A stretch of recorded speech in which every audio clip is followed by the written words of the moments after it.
What's good, everybody? It's the Dime with Josh and Kwab. We would appreciate it if you clicked the subscribe button, if you put notifications on, as we are a growing NBA YouTube channel. We will dissect almost everything about the playoffs. We make no guarantees, but you know You what? make It's no going to be a guarantees. freaking good time. Make sure you hit the subscribe button below. Enjoy the episode. All right, Kwab, let's move on to the Clippers and Mavericks. Before we started this podcast, it did come out that Kawhi is rumored to probably miss game one, possibly game two. Changing my idea how this series was going to go.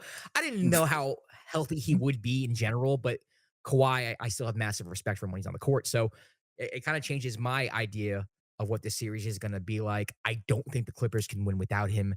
I think the Mavs are too hot. I think they figured something out here. I don't like the matchups that, are going to be on the court with Kawhi at. I do think they're going to need Kawhi to at least contain Luka, to at least make Luka think a little more or call for ball screens and not go ISO and rely on teammates and put the pressure on other people on the team. Without that, I know you could put Paul George on Luka, but Paul George, I don't think can stay in front of Luka in the way that Kawhi can, or at least dominate that matchup. I'm not saying that Kawhi would dominate Luka, but he would. You get what I'm saying? Like Yeah, Kawhi's when he's 100%, he's could be the best defender in the league. yeah. So I think that changes everything, man. Do you think the Clippers can win without Kawhi? This series, no, not Mm. this series. I just feel like, and maybe I'm being a prisoner of the moment. Watching how well the Mavs have played since they made the trades, but they've looked really good. Like Yeah, they Luca's have. Luca's vaulted himself into the MVP conversation again. Kyrie still Kyrie. Uh, they're again consistent play from your bigs and your wings, like defensively and offensively. So it's like you said, it looks like they figured out how they want to play and it's been working. On the Clipper side, it's just you run into the same old thing. It's like, is what James Harden are you gonna get? And Yeah. it's like you're hoping you get the playoff.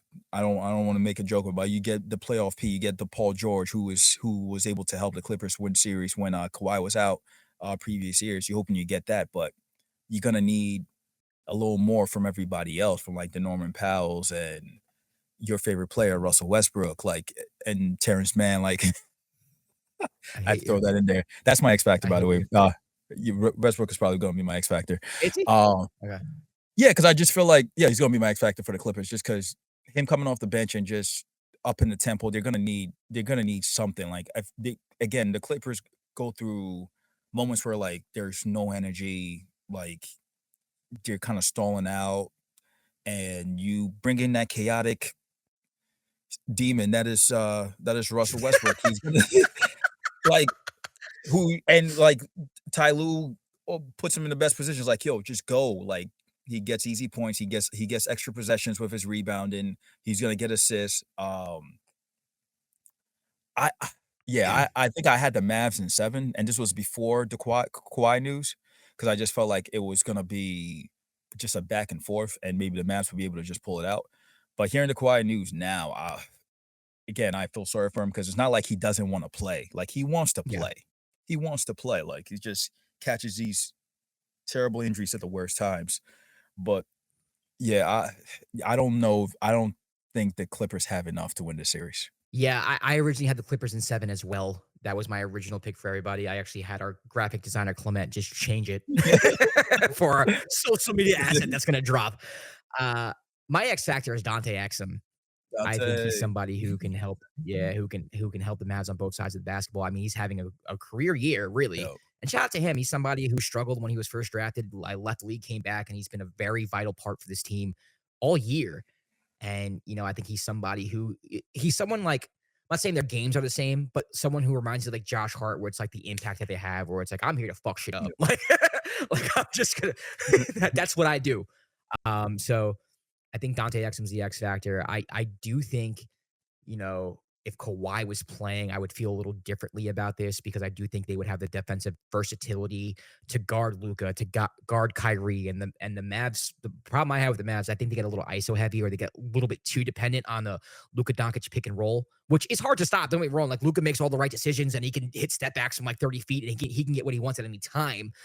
But I do think that Mavs are too predictable on offense Yeah. sometimes. And I do think with the Clippers, when you have Kawhi, even though sometimes they fall into the your turn, my turn with Paul George, I do think they would have more variety on offense, especially if Harden can be close to regular season James Harden with the pick and roll with Zubac. Like there's just different ways that the Clippers, I think, could score and attack the Mavericks than it was the opposite direction. I think you lose a lot of that versatility with Kawhi Mm. out. And with this news coming out, rumored to miss game 1, possibly game 2, I think the Clippers would have to at least get 1. And this is a home. They're at home. Like, so for me, it's like not even still in Dallas. It's like you got to like at least get 1 at home. I just don't know how they're going to win the series if they don't uh, hold Do home you court without Kawhi. I just don't see it. do you think that, let's say hypothetically, the Clippers win game 1 and game 2, do you think Kawhi's gonna come back? Or do you No, think they're I gonna think hold you him rest out? him for game 3. Yeah, right. Yeah, I'm I thinking mean, the I same thing. would Yeah, honestly. If you win two in a row in LA without Kawhi, you're playing house money. Roll the dice. I mean, yep. this group without Kawhi seems to be doing good anyway, so you might as well. And if you lose, yeah, we were supposed to lose. And honestly, I'd roll the dice for game 4 too. Like, hey, depending on how if game 3 was like a blowout, Kawhi, you coming back. But if game 3 was just like, yo, like we could have won, but Paul George missed a fadeaway at the buzzer. Yeah, Yeah, run it back. Kawhi, you rest. And then if you lose again, it's a best of 3. You have home court. Kawhi's back, and you gave him a extra like 3 or 4 days rest. gotcha. Yeah. So yeah. So I mean, as soon as the Mavs win game 1 or 2, to me the series is over without Kawhi, personally.